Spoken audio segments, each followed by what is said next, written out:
My name is Michael Hebb, and I'm the founder of EOL and the founder of Death Over Dinner. And this is Ask the Doctor, where we sit down with a brilliant doctor and talk about end-of-life issues. And today we're with Dr. Anthony Bossis, or Tony for short, who is a professor at NYU School of Medicine and a leading researcher, and has been for a long time, in the psilocybin and psychedelic medicine space. Tony, thank you for being here with us. Michael, great to be here. Pleasure. And thank you for the work you're doing and bringing awareness of this to everyone. Thank you so much. It's an honor because I get to work with folks like you.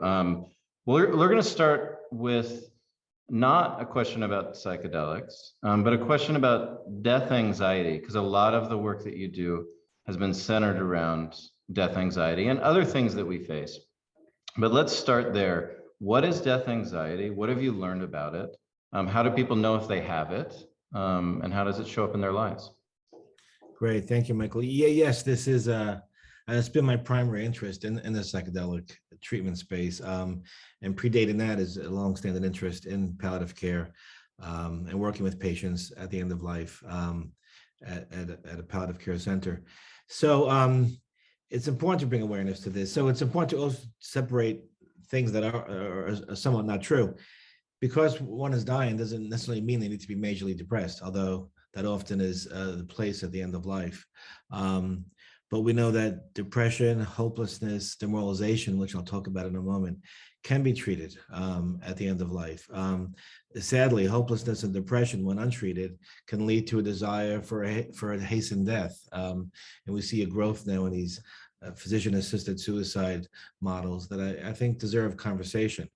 And so what is this distress? Well, clearly it's something we all could relate to. It's that fear of non-being. It's the fear of leaving this one life we have here. It's an increased sense of anxiety and demoralization, which is hopelessness, which is existential distress, which is just fear. It comes with many risks, both psychologically and medically, in terms of desire to have a hastened death because of these experiences. And it's often not discussed. Ernest Becker, The Denial of Death, I think it's just, we've gotten better at it because of people like you bringing awareness to the culture, but it still remains a bit out of the cultural conversation. The end of life is part of life, and we need to talk more about it. But it's to be with people as they're suffering at the end of life, and to see changes, by the way, because of this treatment and other meaning-making approaches, is profoundly heartening. Yeah, absolutely. And so now let's introduce psychedelics to the conversation. Probably a lot of people on the call have an idea about what psychedelic medicine means or what it is. But for those that don't, and just for clarity's sake, what do we mean when we say psychedelic medicine? Great, thank you. So psychedelics are a category of compounds that when humans take them can generate this very dramatic shift in consciousness for a short period of time, a few hours. And we believe they've been around for millennia in indigenous cultures and throughout human history. And research with these compounds, and examples are psilocybin from specific species of mushrooms that we do research with at NYU, and Johns Hopkins does in other medical schools. Also includes LSD that was used widely in the 60s research. When done in a proper setting, and we could talk about that today, in the proper setting, it can reliably generate this very dramatic shift in awareness that we've called, in terms of the research, a peak or mystical experience, identified by incredible sense of transcendence and incredible experience for those who are dying, that the transcending this body as we know it, and that experience of, I'm not just my body, I'm not just this cancer, I'm something more enduring. There's something more complicated and enduring about maybe consciousness that we can try to dabble in today as well. That consciousness, or whatever it is that I am, might continue in some way. Insights also included an incredible sense of gratitude for having lived this one life. So other features are a sense of a sacredness, a sense of ineffability, hard to describe this incredible altered state. People describe the experience of love very often, which is remarkable to hear in a scientific setting.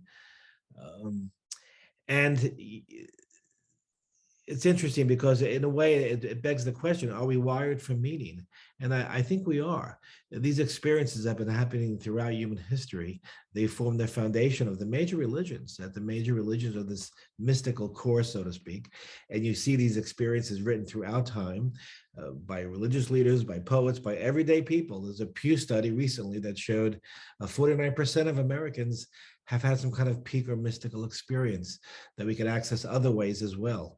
And when accessed, we're shown in our research that there's a dramatic reduction in anxiety, depression, hopelessness, demoralization, and an improved quality of life and sense of well-being. And those findings were shown both at Hopkins and at NYU in two 2016 papers, that with one dose of psilocybin, but more importantly, one experience with the psilocybin generated these dramatic changes in those often difficult experiences of depression, anxiety, hopelessness.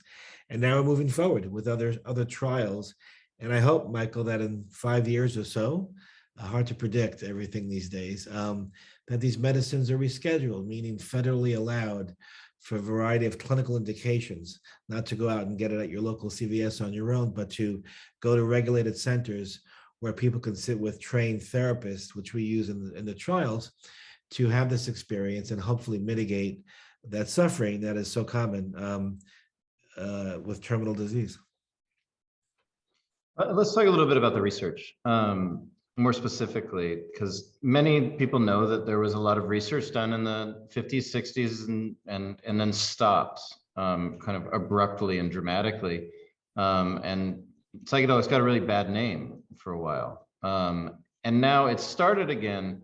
And this isn't a bunch of people, on a camping trip messing around with magic mushrooms. You've done hard, fast, deep science, and you have a new study coming out that is pretty remarkable and enters the palliative care space in a really meaningful way. Can you talk a bit about that?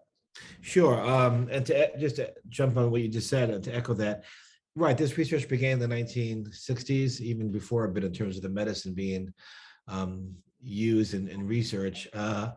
And back then, these were legitimate studies with people with terminal cancer. Sadly, the medicines became outlawed culturally because they were culturally available, but more importantly, they became out of the reach of researchers because of the cultural events of the 1960s and a host of complicated political scenarios. And sadly, for decades, we're not being used in research, even though they had promise in terms of treating alcoholism and end-of-life distress. So yes, we've returned with the research in the past decade or so with these findings. And again, yes, these are FDA-approved clinical research trials in medical schools with scientific protocols and randomized, and the findings have been very, very welcome and dramatic in terms of the reduction of suffering, like I mentioned earlier. Going forward, there's a number of trials happening. One trial that I'm involved with some colleagues at UCLA and UCSF, Charlie Grobe, Brian Anderson, Alicia Danforth, is utilizing psilocybin in a palliative care setting at a multi-site trial with multiple sites. The unique thing about this new trial is that we're bringing the research out of just cancer distress to include all diseases that affect people in palliative care and at the end of life, and also to bring it out of just psychiatry and to place it in, to house it within palliative care. So ideally, in 5 years or more, or maybe less, these treatment models, which they are, and they include preparation of the participant, of the patient, in a very careful way that's important. The medication session, which is carefully interpersonally supported and guided with trained therapists, and then a period of integration, of addressing what actually happened to implement those changes in life. And we hope that will be a model down the road in terms of end-of-life care. But I really want to highlight that model versus just the medication. is this model of preparation, careful dosing of the medicine, trained guides or trained therapists, and then, of course, this post-dosing integration period. Yeah, I mean, it's pretty thrilling to think about palliative care physicians having firsthand experience and being trained in these modalities with, the thing on the near horizon of it hopefully being rescheduled and available to more people. So really, and I'll just jump in real quick to jump in with that. It is exciting. And there's been advances in psycho-oncology, palliative care. We have better targeted chemotherapies. We're better at pain control. We've really improved the life of the end-of-life patient in a variety of ways. But there's still a paucity of ways to treat this distress, this angst, this fear that accompanies the end of life that is hard to reach. Medications don't always address that. Pharmacotherapies don't address that demoralization experience. They may quiet down some symptoms of anxiety and depression, and they're needed in many cases. They're effective medications like antidepressants and anti-anxiety agents. But these medicines are not a typical drug study per se. It's taken once. But it's that experience of moving into the suffering directly. People are encouraged to move into the experience, to the unfolding changes in consciousness that provides this healing, to use that word. And again, it comes back to what we briefly talked about earlier. Are we wired for meaning? Because this healing takes place naturally within consciousness. And what does that say about our own consciousness and capacity to heal ourselves when moving into these experiences versus just taking a medication to quiet down an unpleasant symptom? I want to just really pause at this because it's important for people to understand. Morphine, antidepressants, very different, medications than a psychedelic medicine, especially when it comes to this notion of well-being. We had Dr. Ira Byock on last week, and Dr. Gabor Mate on the week before on these sessions. And Ira really talking about how do we live well, how do we die well? And I think, just your reflections on what is capable, what we're capable of when we do go through one of these treatment models, if they're right for us. They're not right for everyone. No, they're not right for everyone. And again, yes, it's a paradigm shift in how we treat suffering at the end of life. Again, I mean, it's important, and you're right. We can't overstate this. Other medicines people take every day to reach a desired effect, hopefully a reduction in depressive or an anxiety symptom, and they're well needed, and they're a major part of mental health and psychiatry and human life. But these medicines are different. They're taken once, and it's that experience that's getting at the underpinnings of the suffering, which is this incredible fear and understandable distress about the end of this life. And by moving into this very altered state of consciousness, this mystical or peak state, people are finding so many insights, Michael, and it would go beyond this half an hour, because all the experiences are different in some ways, although there is kind of a common theme. One theme is this potential insight into what is consciousness, what is self, as I mentioned earlier, and that's recalibrated and changed and provides relief to many people. The other is a profound sense of gratitude and of the capacity to be in the moment, which is so hard for all of us to do throughout life, not just at the end of life. Most of our suffering is worrying about what happened yesterday or, in the past, or what's about to come tomorrow or in the future. It's hard to stay in the moment, which is the heart of course, the whole movement in mindfulness and spiritual approaches. But these experiences, not just the medicine, but the experiences really have shown in these clinical trials to allow people to have a better sense of equanimity in the moment and be with others in their life. And also features like forgiveness are talked about, Michael, and it's very touching to hear people offer forgiveness to those throughout their life, even people from 50 years ago who may not be here any longer, but to forgive those who they've had long-time resentments, forgiving oneself for all the ways in which we fall short in our lifetime. And again, the sense of gratitude. So it's a host of features that, and I want to point out they're not always easy. People often hear researchers talk, and they see these incredible results, but it's not all peaches and cream. These experiences are difficult, as one has an encounter with the self, I guess to paraphrase Carl Jung. And there are difficult stretches in the experience, as one is revisiting maybe prior trauma, encountering myriad things that come up in their consciousness, but with the proper preparation and the support of these two therapists in the room, they're able to move through that, and we encourage them to move into those experiences. And typically there's insight and teaching that comes up, but it's important to note that these aren't taken out of some context and they just provide this magical belief, or relief, but it's part of a very serious model, and it can be very, very difficult and psychologically anxiety provoking during the experience. Yeah, and well, so let's pause there on the idea of safety. So something being hard, something being a challenge is one thing, but for a long time we were told that LSD and psilocybin would make us crazy or would make people jump off buildings. A lot of misinformation. When a lot of people say they're inherently safe, what is your perspective on the safety of psychedelic medicine? And I know that's a broad, we're talking about a lot of different substances. But it's important, right? In terms of, so you're right, there was a lot of misinformation that came out of the first wave of use, half a century ago culturally. Well, we know about psilocybin through myriad trials, and we're still looking into it. We're not done with our safety and efficacy understanding of all this, is that medically, they're reliably safe for the most part. There is some increase in heart rate and blood pressure, so we do screen out people. We do monitor medical, data throughout the trial, throughout the session in terms of heart rate and a variety of medical, how they're doing physically, but reliably safe for the most part when screened out properly. The risks are psychologically.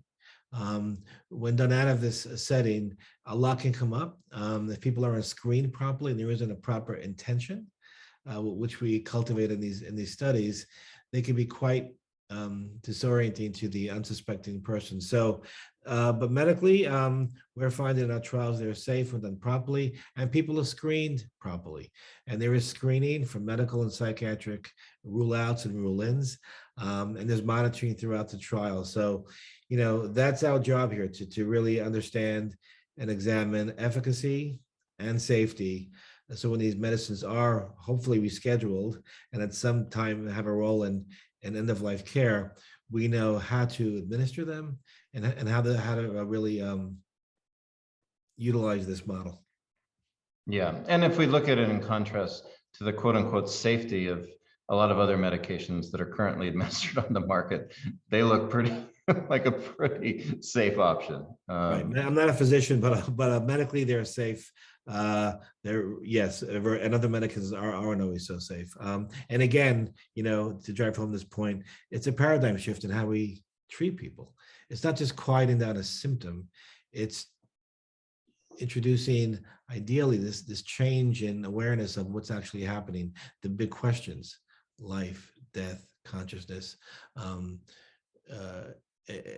affecting their interpersonal life. It's very different than this quieting a symptom versus changing it from addressing the suffering beneath it, and finding meaning. Viktor Frankl, I always try to quote his wonderful book. I mean, these people are cultivating a sense of meaning through these transcendent experiences that are just really very interesting. And we're looking forward to the next 5 years of additional trials. And as you know, better than most people, we need treatment models to address this fear and this anxiety that is part of this life cycle, but it needs added effort. Yeah, well, and there's a great question from an attendee, which don't know I'm thrilled to ask. Must one be cognitively whole to benefit? In other words, could this also benefit dementia or otherwise cognitively impaired patients? It's a great question, and it's still being explored. In our trials to date, we've ruled out cognitive impairment or Alzheimer's, things like that. But there is quite a robust conversation in the research community. Could these medicines be helpful in those clinical disorders, maybe at a more milder presence than a more robust one? So far, we've not included that. But there are people exploring the possibility of that. Could it be helpful even with some cognitive impairment? So the jury is still out, and we look forward to the further research. Well, it's one of the things it does well is synaptic connection, right? Which is Right. one of the things that breaks down in dementia and Alzheimer's. So, Right. There's hope that the brain implications may affect and clinically improve those symptoms. But again, they haven't happened yet. But I think the next 5 years, 5 to 10 years, are going to be so exciting in terms of the various ways that these medicines are being looked into.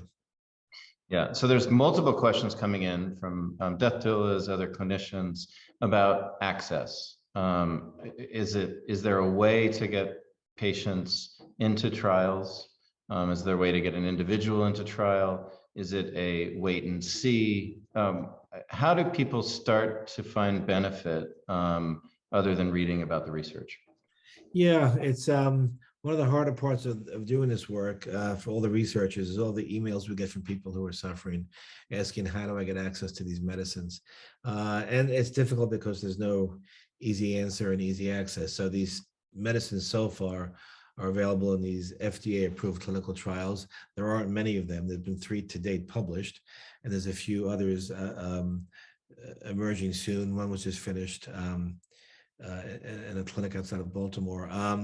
So these are still not legally available federal agents to use. So there's no easy answer for that, and it's that I'm disheartened to say. But hopefully within years they will be available again after these future trials in palliative care. In terms of what trials are available, I'm happy to send you, your site as they come up, to post trials that are available for people to look and access and apply for. They will be happening more over the next year, and more than happy to share that with your website, Michael, as they come. Great. Well, and please do, and to everyone listening, we will put out it on our social channels when these trials are happening and the way to get access to them. So we've got just 3 minutes left and a lot of questions from everyone, obviously. But let's talk about this notion of agape or cosmic love. And you've touched on it, but this is one of the unique elements of this medicine. Yeah, it's been the most poignant part of the work, sitting with people who have these experiences and being present for the experiences they talk about. It is quite poignant. And that's a language you don't find in typical psychiatry research. So this mystical or peak experience, this change in consciousness, really has shown in these trials, and as well as the first wave of research 50 years ago, to invoke this sense of there's a greater meaning or a greater sense of love, or agape, to use the Greek word, which I love to use as a proud Greek American. That is the very ground of being, that there's something about consciousness or self that has access to this incredible sense of forgiveness and love, or to use the word agape, or some kind of cosmic love. And when people discuss that, it's very poignant. I'm sure you've seen and people have seen in the press, and I could send you some things to post on your website as well, of patients talking about this sense of eternal love that really changes, it recalibrates their experience here on earth and how they treat others. And interesting to point out, those experiences, Michael, are also seen in near-death experiences. People with NDEs who have died on a surgery table, and then heart has stopped and they return to consciousness, report a very similar landscape in terms of this love. And we see it also in, of course, other parts of our lives. And that's touching, and that's important. And, past all the scientific measures we do, that's what comes through so often when people talk to us, is that experience, and that they report changes dramatically their experience of death, whatever that might be, of consciousness, whatever that might be.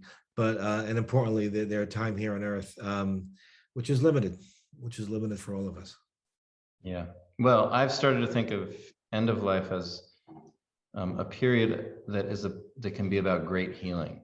It's not just the end of our lives. It's not just battling whatever we're battling, but I just flip it in my mind and say, oh, we've entered a moment of great healing in someone's life because so much is available. It's a great way of looking at it. You mentioned Ira Bayek before. We did a lecture recently at a different event where he was framed that as a developmental stage. Right. It's just another phase of this life and an opportunity to learn, to cultivate insight, to hopefully grow and heal, versus the idea that it's just this dreaded end that's there at the end of our lives. For all of us, it's kind of sitting there since we're kids, this thing at the end that we don't talk about as if it wasn't part of life, but it's a part of life. And to echo how you're phrasing that, maybe a time to learn, maybe a part of life that's profoundly important versus just the end of this experience. As you know, 100 years ago or more, people died in the community. It was part of the life experience. Only with modern medicine has death been pushed out of kind of, behind closed curtains and doors, as was birth as well, as if birth and death are a part of life. And now, with end-of-life doulas and birth doulas, birth is celebrated, obviously, and as well as death. It's part of the life cycle. So I appreciate the way you phrase that, because it is another and maybe the most important part of our life to learn. And I it seems death is our greatest teacher, and has been. That's it. Strong medicine. And by the way, I think COVID has taught us that. I mean, despite the unspeakable suffering of these past remarkable 2 years, it's pulled the curtain back on what we already know, but it's really reminded us in a very acute way that, impermanence and death and dying and suffering is just right around the corner. And by avoiding it doesn't really help us. It actually only fuels the anxiety. But by moving into it and walking with it, we find hopefully healing and insight. So as the great religious traditions often address. So an incredible 2 years, but hopefully it raised awareness about these important issues. Absolutely. And for those listening, you teach a Thanatology course. Where can people find out about that? Okay, so the Open Center in New York City has every year a 6-month course, a weekly lecture for 6 months. The new one starts in February of 2022. They can go to the website. And it's a wonderful course with different lectures on different aspects of end of life, thanatology. It includes also me speaking a bit about these medicines and this research. So invite people to go to the Open Center, whatever the website is. I guess opencenter.org, but they can find it. And yeah, thank you. Yeah, of course. Well, I want to just honor you for not just the brilliance of your work, but the bravery and the courageous nature of what you've been doing. You were a pioneer in this space, and I'm sure it hasn't been easy. So thank you, Tony. Thank you for your work, and I'm grateful to be part of this ongoing conversation.